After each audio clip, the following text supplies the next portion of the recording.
Hello ladies and gentlemen, this is Jamie aka Rick here, bringing you part 37 of my GTA4 Let's Play. Before I get into anything, I'd just like to say I've completed it now, at this point. It's obviously not in this video, it's probably about 10 videos to come left of GTA, so yeah, I mean it was a good ending, I have to say, really liked it, and most likely by the time I get around to holiday I'll have started a new game, so a couple more weeks of this. And then, you know, we're looking forward to a new game. I'm not sure what I'm going to do yet, so I'll let you know when I've decided what game I'm going to do. So yeah, let's get on to it. As you see, I'm in a hospital, like the end of the last one. And this guy is basically ratted out Pegorino, so he's asked me to kill him. So that's what I'm here to do. And then I have to obviously escape the hospital after I've killed him. Killing quite a few cops on the way out, you know, a little bit of a shootout in the hospital, escaping a cop car, and then we go and see Phil Bell, I think it is, that's his surname. Someone's basically is going to tell their boss that we stole the drugs on the speedboats, so obviously I've got to go and take him out, otherwise we're going to get found out, which is never good, so I have to go and do that. There's two ways to do it. There's like, you can burst in the front door, you know, all guns blazing and all that good stuff, or you can go through the basement and come up underground and, you know, kind of sneak attack them. To, you know, not a huge amount, but if you're going through the basement, obviously you're on the bottom floor, whereas if you go in through the front door, you've got people below you and above you, so that's never really that good. So I chose the to go through the basement, come up underneath, and you know, kill them as I go up, which turned out to be a good idea, because, you know, it wasn't easy. I'm not going to say it was really easy, but it turned out pretty well. So yeah, after that, you know, it's a pretty easy shootout. I have to shoot down a helicopter as well in it, because the guy tries to get away, and then I get a phone call from Ray saying that he's located Florian Kravich, which is one of the Russian guys I've been looking for, that is linked with whatever happened back in Russia. It sounds like a lot of people got killed because someone ratted them out, so obviously Nico wants to find that person, because a lot of the people that died were his friends, so this could be that betrayer. So we're told to go and meet this guy Talbot, who's he knows where he lives, so we kind of force him to tell us where he lives and lead us there. But when we get there, Florian is not actually who we expected. He's quite a camp guy, you know. He's in love with this male politician. So he's not the betrayer that we thought he was. It's this other guy called Darko someone. Brevich, is it? Darko Brevich, I think that's his name. So yeah, now we've got to obviously search for him. So the hunt's not over for the betrayer. So that's pretty much what happens in this video. Obviously, yeah, GTA is coming to an end, and you know, I'm not sure if I'm gonna show you like me getting it to 100%, because I would like to do that. Obviously, I could do a walkthrough of where all the pigeons are. That's you know, one of the achievements is shooting like 200 pigeons, I think it is. So yeah, I could do a walkthrough on that if people want it, but I wouldn't do that as a main video. I'd do it as a side project really. So yeah, I might do that at some point, but for now, or not for now, but I'll finish GTA. So I'm gonna put it down, because I've been playing it for quite a few months now. Gonna stop playing it altogether. Maybe come back to it later and do the old pigeon walkthrough thing. So we'll see.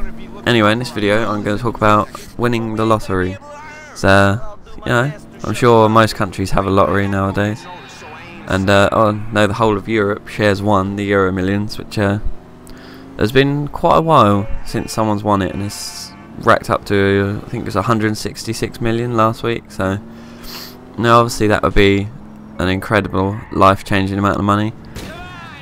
If you won that and you put it in an account with decent interest, you could get like about £9,000 interest a day, which would be absolutely nuts, to be honest. You couldn't really spend that as it came out. Well, you could, but eventually the novelty would wear off of having that much money. But yeah, it's just basically what I'd do with it.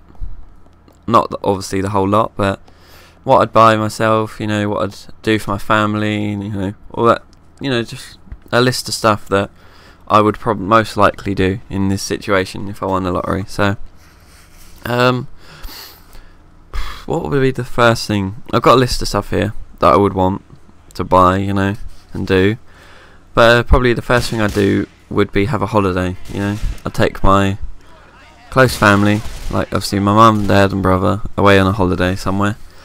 Not exactly sure where, like, because as a family we've all got different places where we'd like to go, obviously, but I don't know where it would be. I'd probably be America, to be honest, because I've always wanted to go there. And you know, you can't really, you know, taking your family on holiday anywhere would be obviously good, but I'm sure America would be a good shout. Our parents wanted to go to Australia, you know, that would be quite a good shout as well. It's a nice place to go. Wouldn't mind going to Japan either, or China. Probably Japan out of the two, but you know, I don't know, there's quite a few places that I'd like to go, so I think it'd be hard to choose where I actually went for the holiday. But yeah, it'd be one of those places probably.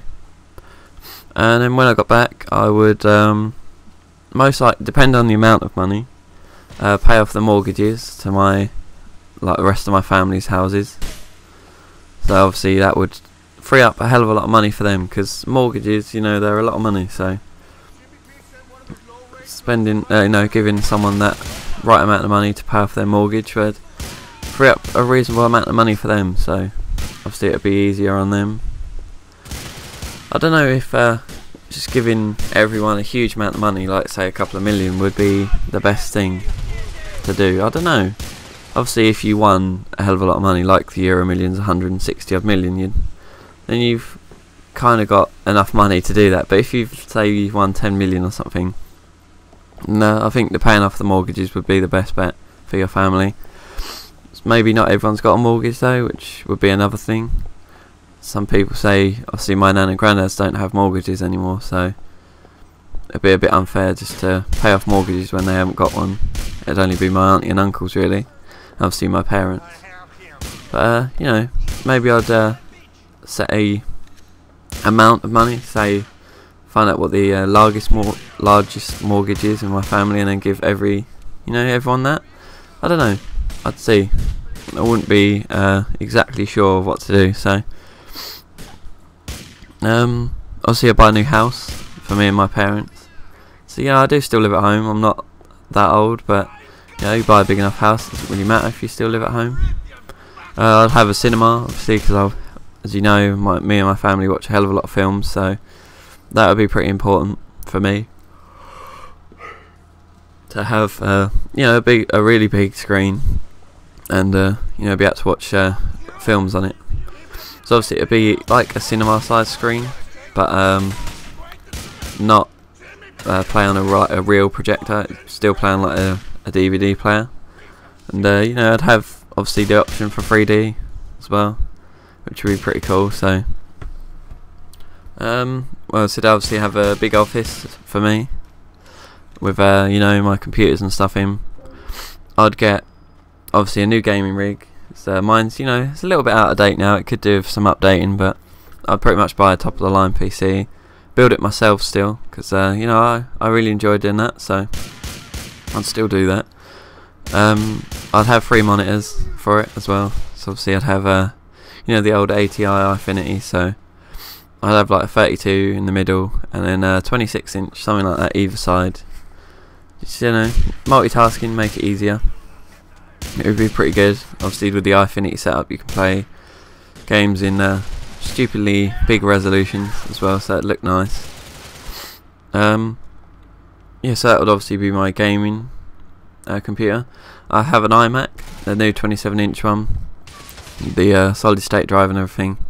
I'd have that with, I don't know, you don't really need an extra monitor for that, but that would literally be my editing computer, pretty much. I've always wanted an iMac. I will have an iMac one day when I can afford it, pretty much. Or maybe when I'm old enough to get it on finance. That'd be pretty cool. But yeah, one day I will have that, an iMac. So yeah, that would be kind of my office setup. Obviously, I'd have consoles still, like I do now. I'd probably have like a 3D TV as well in my office, which would be pretty cool. Like a 3D TV. It's quite cosmetic stuff to start with, but you know, who wouldn't? You know, you wouldn't win that amount of money and not buy stuff you wanted to buy all your life. So yeah, so my office would obviously be decked out with a lot of stuff, a lot of good recording equipment for my like microphone, new microphone obviously, that'd be a thing. I need a pop shield for this one as it is, because occasionally it does go a bit strange, but yeah, I'll have a proper good audio setup, so my commentary sounded, quite good. So at the moment it sounds right. I mean, it's not the most like professional voice recording, but it is a lot better than when I first started. So I've actually got a decent microphone now, whereas before I was just using like a headset microphone. Yeah, so I've got a new house and everything. What else would I have in it? A snooker room. Definitely have a snooker room, because I love to play snooker, and pool. It's obviously one of my favourite sports really to play, to be honest. I have a swimming pool, because I love swimming. A gym, obviously. So I would like to go to a gym like every day, but no, I don't really have the time to go there as such. I could make time for it, but I don't. So it's just one of those things. What else did I have? I have quite a big garage as well, so I'd like quite a few cars. I mean, I'm not like a huge car enthusiast, but I think it would be nice. You've always grown up seeing these cars that you'd think, yeah, I'd really like that, something like that. The two that I could pick out really would be the GT500. She's if you've seen Gone in 60 Seconds, it's the Eleanor car. This is probably the best looking car I've ever seen for me. I'm a big fan of muscle cars as well, so for me that car is literally the first car I would buy when I won the lottery. I'd get Bumblebee Camaro as well, because there's one on eBay. It's quite a lot of money, but it's literally like a copy of Bumblebee from Transformers, an actual car though, which would be pretty cool. I'd love to have that. Sorry, I'm yawning a bit, but yeah. So that'd be two cars. Probably get an old school Mini, one of the actual, the small ones. Whereas now they're getting pretty large, and I'm not a big fan of them. So yeah, definitely get that, an old school Mini. What else would I get? I don't know really on cars. It's quite difficult. I'd probably get like another Mustang, so I really do like them to like mod, like you're doing like Need for Speed, that kind of modding. So a tuner import maybe Mustang, that would be pretty sick. Yeah, but I'd have it done tastefully. I wouldn't like go over the top with it, lower it that much. I'd put a nice body kit on it, give it a nice paint job, probably a matte black. I like matte, and then the red stripe down the middle. That looks pretty sick on a Mustang. With like red alloys as well. That would be pretty nice. But yeah, I wouldn't. I don't know really. It'd be difficult with cars, to be honest. But sure, I'd think about it at the time if I actually won it. I'm sure there's actually quite a few cars that I would like. But yeah, obviously I'd get a bike as well. Not obviously, but I would get a bike as well. Most likely, I like scramble bikes. As a rule, I do like them. If I was to have a bike, I probably would have like a powerful one, like a 1000cc scramble bike. They are pretty nice. I'd definitely buy my dad a bike again, because he loves riding bikes, but he hasn't got one at the moment. So, and I'm sure there'd be a dream car for my parents as well. So, we've discussed this before. What we'd do if we won the lottery and stuff like that as a family. I'm sure most people have this conversation. So, you know, I'm sure everyone's got a wish list of stuff they'd like to buy, so, you know, I'd treat my parents to it. Because obviously they've, you know, spent a lot of money on me, raising me as a child and everything, so I'd like to pay them back for all that. So, yeah, what else would I buy? I'll probably buy a load of old retro games that are like really expensive now, like the old Final Fantasies. Some of them, like, I'd get definitely 7 and 8. I'd try and get them all, but obviously 7 and 8 would be top of my list. So 8 is probably my favourite Final Fantasy. I'm sure a lot of people have different opinions. Most people I know have a different opinion on their favourite Final Fantasy, but for me, 8 was awesome. So yeah, I'd try and find them. Mostly on PC if I could. That would be pretty cool. I don't know. I'd buy a load of old consoles as well, like the N64, because I never had one, so I'd like to have one. I'd like, you know, old Xbox, like the original one. So I had a lot of good memories on that. Yeah, I don't know. I'd probably buy. I'd just go on Amazon. Just fill up a shopping basket with, you know, DVDs, CDs, games, you know, all pretty much everything that I would want to buy. I'd just go on Amazon, spend quite a bit of money, to be honest. But yeah, you know, so far, you know, it's not all, you know, like items to buy. I'd give money to charity as well, definitely. So I would like to give money to charity. But, you know, I can't afford it at the moment, but once I start earning a bit better wage, I would actually, because cancer research would definitely be a #1 for me.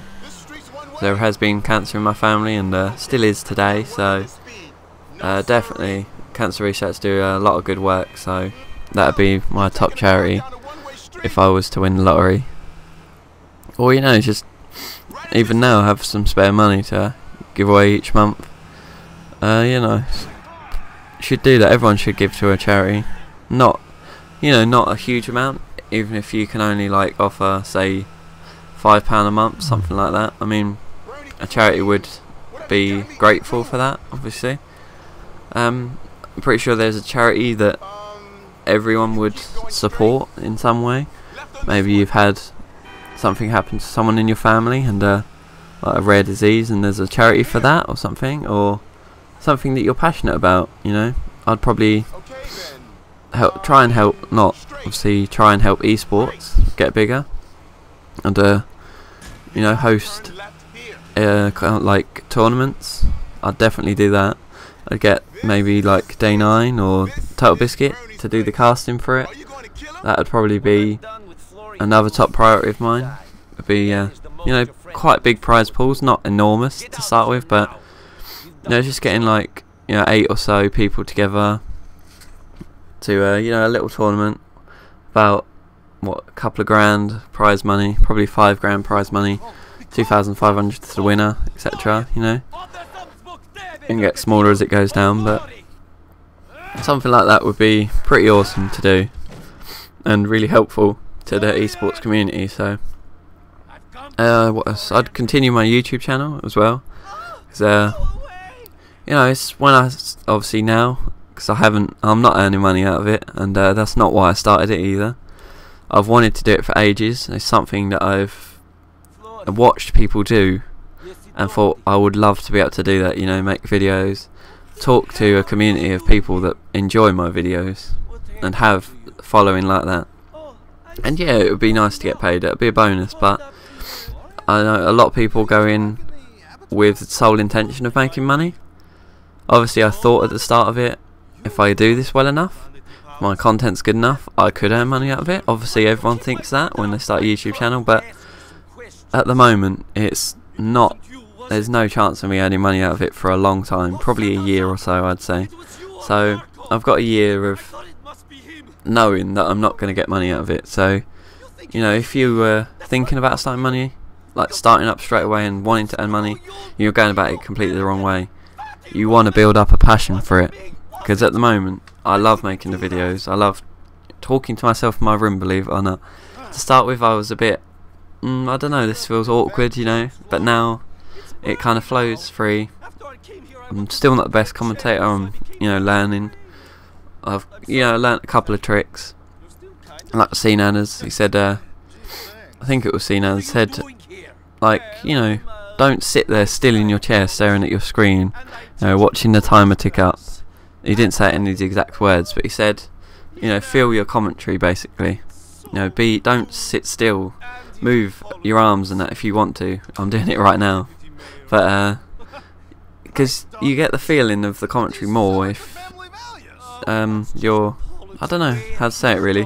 When you're talking to someone, you don't just stand there like with your hands in your pockets, like muttering to them. You use certain hand gestures at certain times to, emphasize words maybe, or get your point across. So it's still to do with body language, even though they can't see it in the commentary. They'll get an idea of what you're doing. To be honest, I think that anyway. So it comes across in my commentaries. Some days I sit there, I'm really tired, and I can't really, I'm not awake enough to do a commentary, but I have to do it to get it out on time. Something like that. They're not the best commentaries, but when I've woken up after a good sleep, I've had a good breakfast, I've woken up slowly, and then I've done a commentary, they're normally pretty good. I mean, the content always varies. I struggle to find subjects all the time. I normally sit here for a good 15 minutes just thinking of things I could talk about. This one literally came up because we were talking about it yesterday as a family, so I know how amazing it would be to buy it, to win the lottery. But yeah, so that's pretty much the end of the video. I mean, that's a little look of what I would buy if I won the lottery, what I'd do with the money. I'm sure everyone has this little wish list in the back of their mind, even if they've never spoke to anyone about it. I'm pretty sure everyone would know what they would buy if they won the lottery. So, it would be awesome, I have to admit, to do it. But it's so small chance that it's never going to happen. But no, we can keep our fingers crossed for that day, maybe, that we come into a lot of money. So, thanks for watching, and I'll see you next time. Goodbye for now.